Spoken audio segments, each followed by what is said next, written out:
Ça fait plus d'une année de protestation pour la sauvegarde de la forêt à Fairy Creek en Colombie-Britannique.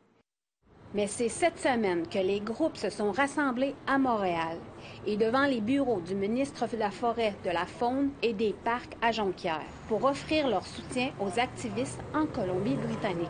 Mais en même temps, ils attirent l'attention vers une autre cause environnementale ici au Québec, la protection de la forêt de la rivière Pérébonka. Face à cette urgence, nous avons besoin que nos leaders politiques fassent preuve d'un courage et d'une audace sans précédent. Cette forêt fait partie des coupes forestières que Québec a autorisées dans le Nitassinan, territoire ancestral de la nation Innu. Alors qu'elle faisait partie des 83 projets d'aires protégées du sud de la province défendus par le ministère de l'Environnement et de la lutte contre les changements climatiques. Le collectif autochtone Mashkasi, qui prône la souveraineté du territoire Nitassinan, était présent lors de cette manifestation au Saguenay. Pour eux, aucun projet ne doit se faire sans le consentement des véritables utilisateurs du territoire. C'est surtout que c'est sur notre territoire qu'on occupe depuis des temps immémoriaux, auquel on appartient.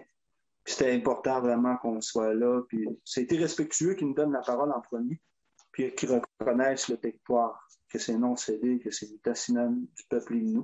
Mashkasi n'a pas rencontré le conseil de vente des Pequot-Inuits Innu de Mashteuiatsh pour la protection de la forêt de la rivière Pérébonka.